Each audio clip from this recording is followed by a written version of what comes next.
اعوذ باللہ من الشیطان الرجیم، بسم اللہ الرحمن الرحیم۔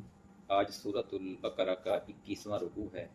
عام طور پر جب انسان اسلام کی طرف آتا ہے تو وہ دو حصوں میں سے ایک حصہ اپنا لیتا ہے جس کو اللہ تعالیٰ نے پسند نہیں کیا۔ بعض لوگ ایسے ہوتے ہیں کہ وہ ٹوٹل پھر عبادت میں لگ جاتے ہیں اور بس ہر وقت مسجد میں تسبیحات میں اللہ اللہ، اور نہ گھر کا پتہ، نہ کسی چیز کا پتہ، نہ کوئی کاروبار، نہ کچھ بھی نہیں ہوتا۔ ہر وقت روزے رکھنا اور نمازیں پڑھنا اور اس طریقے سے۔ اور بعض لوگ ایسے ہوتے ہیں کہ وہ ٹوٹل دنیا داری میں ہوتے ہیں، بس نام کے مسلمان ہوتے ہیں۔ اسلام میانہ روی کہتا ہے کاروبار بھی کریں، ایمانداری سے کریں، آپ نماز بھی پڑھیں، آپ روزے بھی رکھیں، آپ گھر بھی چلائیں، آپ تعلقات بھی لوگوں سے اچھے رکھیں۔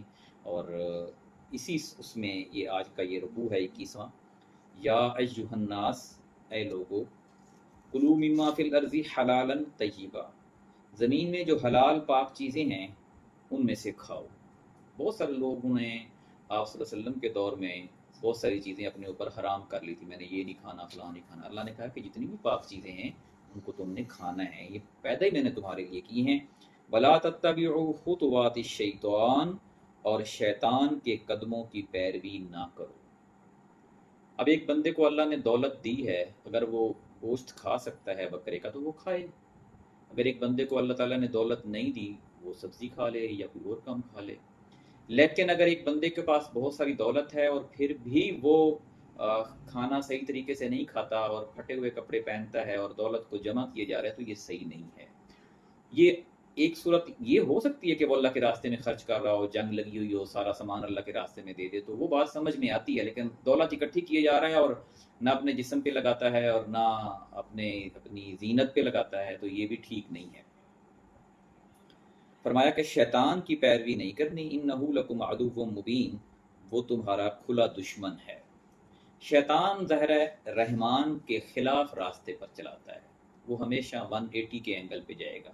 اللہ تعالیٰ کا راستہ ادھر ہے تو شیطان آپ کو ادھر لے کے جائے گا کہ یہ راستہ ٹھیک ہے، اور وہ اس راستے کو ایسے خوشنما بنا کے دکھائے گا نا کہ آپ کہیں گے ہاں یار اسی میں ہی مزہ ہے۔ اب آپ دیکھ لیں کہ جو چیزیں ہماری صحت کے لیے نقصان دہ ہوتی ہیں، ہمیں اکثر ان کو کھاتے ہوئے زیادہ مزہ آتا ہے، یا کوئی اور کام بھی جو ہماری صحت کے لیے نقصان دہ ہوتے ہیں وہ کرتے ہوئے زیادہ مزہ آتا ہے۔ وجہ کہ وہ شیطان ہمارے ذہن میں وہ لذت اور سرور پیدا کرتا ہے۔ فرمایا انما یأمرکم بالسوء والفحشاء، شیطان تمہیں برائی اور بے حیائی کا حکم دے گا، وہ کبھی تمہیں اچھائی کی طرف نہیں لے کے آئے گا۔ اب شیطان انسانوں کی شکل میں بھی ہوتا ہے اور جنوں کی شکل میں بھی ہوتا ہے، ایسا بھی ہوتا ہے کہ نظر نہ آئے اور ایسا بھی ہوتا ہے کہ انسان کی شکل میں سامنے نظر آئے۔ انسان نما شیطان بھی ہوتے ہیں جو برائی کی طرف لے کے جاتے ہیں۔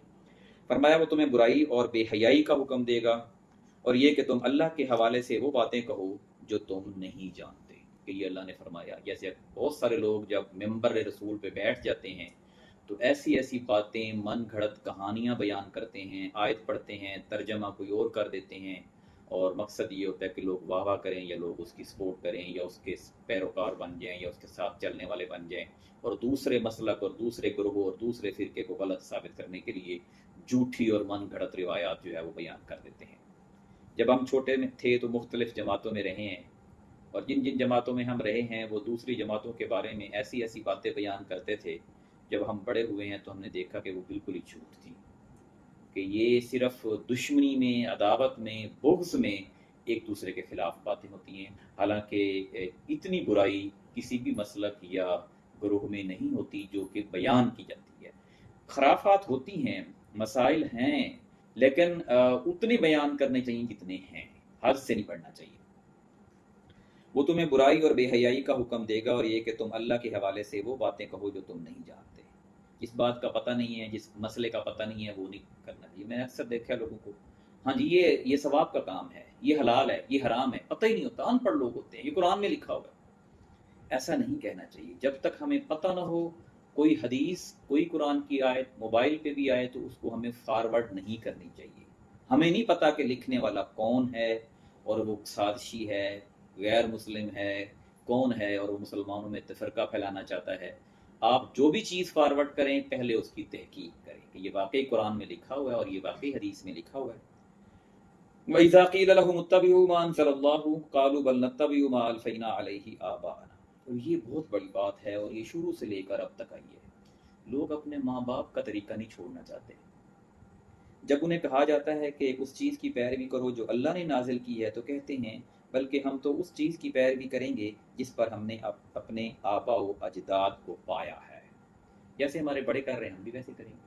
اب آپ دیکھیں، میں ایک چھوٹی سی مثال دیتا ہوں۔ بندہ کوئی مرتا ہے، مرنے والے پہ کتنے خرچے ہوتے ہیں؟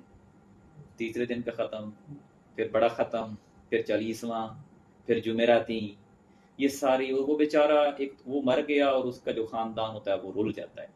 وہ کر اس لیے نہیں رہے ہوتے کہ اللہ اس سے خوش ہوگا۔ آپ کبھی بھی کسی کے ذہن میں گھس کے دیکھ لیں، وہ اس لیے یہ کام نہیں کر رہا ہوتا کہ اللہ خوش ہوگا، وہ اس لیے کر رہا ہوتا ہے کہ یار برادری میں ناک رہ جائے۔ برادری والے کیا کہیں گے کہ یار اس نے اپنے باپ کا ختم اتنا سونا نہیں پڑھایا، یا کوئی جمعرات ہی نہیں کر رہا۔ لوگ آگے ذلیل کر دیتے ہیں، جمعرات ہی نہیں کرائی، کوئی درود ہی نہیں دیا، کوئی ختم نہیں دلوایا۔ یعنی معاشرہ کیا کر رہا ہے، آبا و اجداد کیا کر رہے ہیں، ہم اسی پہ چلے جا رہے ہیں۔ ہم نے اس کو توڑنا ہے، ہم نے وہ کام کرنا ہے جو اللہ کا حکم ہے، وہ نہیں کرنا جو ہمارے آبا و اجداد کر رہے ہیں اگر وہ غلط ہے۔ آبا و اجداد صحیح کر رہے ہیں وہ تو کریں گے، لیکن اگر کوئی غلط کر رہے ہیں تو وہ ہم اس کو فالو نہیں کریں گے۔ اولو کان آباؤہم لا یعقلون شیئا ولا یہتدون، اگرچہ ان کے آبا و اجداد کچھ بھی نہ سمجھتے ہوں اور نہ راہ راست پر ہوں، ان کو عقل ہی نہ ہو، سمجھ ہی نہ ہو، انہوں نے اسلام کو پڑھا ہی نہ ہو، قرآن کو پڑھا ہی نہ ہو، اور وہ تو سنی سنائی باتوں پہ عمل کر رہے ہوں، تو تم قرآن پڑھ کے، تم اسلامی تعلیم حاصل کر کے تم بھی ویسے ہی بونگیاں مارو گے جیسے وہ مارتے آئے ہیں۔ وَمَثَلُ الَّذِينَ كَفَرُوا كَمَثَلِ الَّذِي يَنْعِقُ بِمَا لَا يَسْمَعُ إِلَّا دُعَاءً وَنِدَاءً صُمٌّ بُكْمٌ عُمْيٌ فَهُمْ لَا يَعْقِلُونَ، اور ان لوگوں کی مثال، یہ بڑوں کی مثال کہ جو قرآن کو یا اسلام کو نہیں پڑھتے، تورات انجیل جنہوں نے نہیں پڑھی اور سنی سنائی بات پہ عمل کر رہے ہیں۔ فرمایا ان کی مثال ایسی ہے، یعنی جنہوں نے کفر کیا ہے ان کی مثال ایسی ہے جیسے ایک چرواہا ہوتا ہے اور وہ جانوروں کو بلا رہا ہوتا ہے، ہانک رہا ہوتا ہے، اور وہ جو جانور ہیں ان تک آواز تو جاتی ہے لیکن آواز کی سمجھ نہیں آتی ان کو۔ ان جانوروں کو پتہ نہیں چلتا گائے بھینس کو کہ یہ کیا بات کر رہا ہے۔ تو وہ اس شخص کسی ہے جیسے جو کسی ایسی چیز کو پکار ہے جو کچھ نہ سنے سوائے پکار اور آواز کے، یعنی آواز جاتی ہے لیکن ان کو سمجھ نہیں آتی، وہ بہرے ہیں، گونگے ہیں، اندھے ہیں، سو وہ کچھ نہیں سمجھیں گے۔ تو جو انکار کرنے والے لوگ ہیں ان کو قرآن کی الفاظ کی آواز جائے گی لیکن ان کو اس کا مطلب اور ان کو جو شعور اور اس کی سمجھ ہے، جو دانش مندی ہے، وہ ان تک نہیں پہنچے گی۔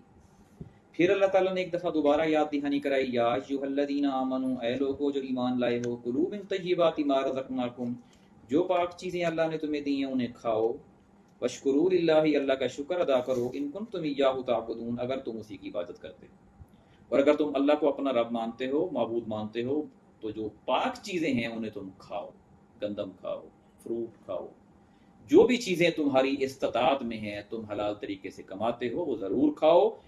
بعض لوگ یہ خاص طور پر یہ جو ہندوؤں میں آپ چلے جائیں تو جو ان کے پنڈت ہوتے ہیں، یا عیسائیوں میں ان کے راہب ہوتے ہیں، یا اب مسلمانوں میں بھی یہ بڑی کہانیاں ہیں جی فلاں بزرگ 40 سال تک کنویں میں لٹکے رہے اور فلاں بزرگ نے اتنی دیر تک کھایا ہی نہیں ہے۔ یہ اسلام کے خلاف ہے، اسلام اس کی اجازت نہیں دیتا۔ اسلام کہتا ہے میانہ روی، دنیا میں رہنا ہے اور دنیا داری میں رہنا ہے، اور جو پاک چیزیں ہیں وہ آپ نے کھانی ہیں اور اللہ کا شکر ادا کرنا ہے کیونکہ وہ پیدا ہی تمہارے لیے میں نے کی ہے۔ ہاں جو چیز تم نے نہیں کھانی اس کا بھی بیان کر دیا ہے، انما حرم علیکم المیتۃ، تم نے مردار نہیں کھانا، جو مری ہوئی چیز ہے، مرا ہوا جانور ہے، وہ نہیں کھا سکتے تم، والدم، اور خون بھی نہیں پی سکتے۔ اس لیے آپ دیکھیں نا کہ تیز دھار آلے سے ذبح کیا جاتا ہے تاکہ سارا خون اس کا نکل جائے، اور جو مردہ ہوتا ہے اس کا تو خون اندر جمع ہوتا ہے۔ ولحم الخنزیر، اور خنزیر کا گوشت بھی نہیں کھانا۔ وما اہل بہ لغیر اللہ، اور جس جانور کے اوپر اللہ کے علاوہ یا جس کھانے والی چیز کے اوپر اللہ کے علاوہ کسی اور کا نام لیا گیا ہو، کسی اور کی تکریم کی گئی ہو، کسی اور کی نعمت شکرانے کی نعمت کے طور پر پکایا گیا ہو، وہ کھانا بھی تم نے نہیں کھانا، وہ بھی حرام ہے۔ کسی اللہ کے علاوہ کسی اور کے نام سے جو بنا ہوا کھانا ہوتا ہے کہ یہ فلاں کی نیاز ہے یا فلاں کی نظر ہے، وہ حرام ہے کھانا، وہ ہم نہیں کھا سکتے، وہ واپس کر دیں۔ وما اہل بہ لغیر اللہ، کیونکہ اللہ تعالیٰ کو یہ برداشت نہیں ہے کہ کسی اور کی بھی ویسے تکریم ہو، عزت صرف اللہ کے لیے ہے، کسی اور کی عزت اللہ تعالیٰ کو نہیں برداشت ہے۔ مقام، مرتبہ، سب اللہ کا ہے۔ فمن اضطر غیر باغ ولا عاد فلا اثم علیہ، جبکہ حد سے تجاوز، پھر جو شخص مجبور ہو جائے جبکہ حد سے تجاوز کرے اور نہ ہی سرکشی کرنے والا ہو تو اس پر کوئی گناہ نہیں، بے شک اللہ بہت بخشنے والا نہایت مہربان ہے۔ بندہ غربت میں ہے، اس کے پاس کھانے کو کچھ نہیں ہے تو وہ مردار کا گوشت کھا سکتا ہے کیونکہ وہ بھوکا مر رہا ہے، تو جان بچانے کے لیے آپ کھا سکتے ہیں۔ لیکن اگر آپ کے پاس حلال روزی ہے تو پھر کسی صورت نہیں کھا سکتے، اور جان بچانے کے لیے بھی اتنا کھا سکتے ہیں جتنی جان بچائے، اور جان بچانے کے لیے کھاتے ہوئے بھی ذہن میں شرمندگی محسوس کرنی ہے، اکڑاؤ یا سرکشی نہیں کرنی۔ فرمایا کہ غیر باغ، وہ سرکشی کا ارادہ نہ ہو، بدماشی نہ کرے اس پہ۔ میں اس کی مثال آپ کو سمپل دیتا ہوں۔ رمضان کا مہینہ ہے، ایک شخص روزہ نہیں رکھ سکتا، اللہ نے اجازت دی ہے، اس کو چاہیے کہ وہ چھپ کے کھائے۔ اگر اس نے روزہ نہیں رکھا، گرمی کا دن ہے، فل گرمی ہے، اور وہ روڈ پہ چوک چوراہے میں کھڑے ہو کر ٹھنڈا یک گلاس پانی پی رہا ہے اور سب کو دکھا رہا ہے، تو یہ سرکشی ہے، یہ اللہ کبھی معاف نہیں کرے گا، کیونکہ یہ بدماشی ہے اور اللہ بدماشی کو معاف نہیں کرتا۔ ہاں، آپ کو روزہ نہیں رکھ سکتے، آپ اپنے گھر کی چار دیواری میں چھپ کے کھا پی لو۔ ان الذین یکتمون، بے شک وہ لوگ جو اللہ کی نازل کی، پھر ایک بات دوبارہ آ گئی، پچھلے رکوع میں آئی تھی، ان الذین یکتمون ما انزل اللہ من الکتاب، جو لوگ اللہ کی نازل کی ہوئی کتاب کو چھپاتے ہیں۔ اب قرآن میں ایسی باتیں ہیں کہ اگر آپ بیان کریں نا تو لوگ آپ کے دشمن ہو جائیں گے، بہت سارے فرقے اور مسلک آپ کو گستاخ اور کافر کہنا شروع کر دیں گے، جبکہ اللہ نے کہا ہے کہ جو بندہ قرآن کی بات کو چھپائے گا، جو بندہ قرآن کی بات کو چھپائے گا، وہ پچھلے رکوع میں بھی پڑھا اور ابھی بھی ہم پڑھ رہے ہیں کہ بے شک وہ لوگ جو اللہ کی نازل کی ہوئی کتاب کو چھپاتے ہیں، یعنی بیان نہیں کرتے آگے، وَيَشْتَرُونَ بِهِ ثَمَنًا قَلِيلًا، اور اس کے بدلے تھوڑی سی قیمت لے لیتے ہیں، دنیا داری کوئی عہدہ لے لیا، جیسے اب وہ بہت سارے مولوی ہیں جو گورنمنٹ کے اس میں ہوتے ہیں، اور جیسے وہ میں نے وہ بتایا تھا نا، آپ کو بھی بتا رہا تھا کہ وہ جو ایک آتا ہے بہت بولتا ہے، داڑھی بھی ہے اس کی، اور ریٹائرڈ بیوروکریٹ ہے، نام اس کے میرے ذہن سے نکل گیا ہے، کہتا جی حضور صلی اللہ علیہ وسلم میرے خواب میں آئے اور انہوں نے کہا کہ جو جنرل قمر جاوید باجوہ ہے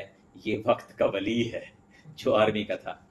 تو وہ میں نے جب اس کی یہ بات سنی تو میرے بس بے اختیار نکل گیا، میں نے کہا لاکھ دی لعنت تیرے منہ تھے، کہ جس بندے نے لوگوں کی اتنی قتل و غارت کروائی، ظلم کیا معاشرے کے اوپر، اس کے وقت تیرے خواب میں آئیں گے کہ قمر جاوید باجوہ جو ہے وہ بزرگ ہے۔ تو ابھی بھی بہت سارے ہیں مولوی جو کہہ رہے ہیں کہ جنرل عاصم منیر جو ہے وہ امیر المومنین ہے، اور بہت ساروں کو ایسے کہ جی بڑا نیک اور پرہیزگار اور یہ وہ، تو یہ بکاؤ لوگ ہوتے ہیں، یہ اللہ کی آیتوں کو بیچتے ہیں، مقصد یہ کہ ان کو عہدہ ملا رہے۔ اب علامہ طاہر اشرفی کا بچہ لندن میں پڑھتا ہے، شاید آپ لوگوں نے بھی فیس بک پہ دیکھا ہو، وہاں سے ڈگری لے کے آیا ہے، اور سپورٹ کس نے کی ہے؟ ایک مولوی، مسجد کا مولوی، اس کا بچہ لندن میں ڈگری کیسے لے سکتا ہے؟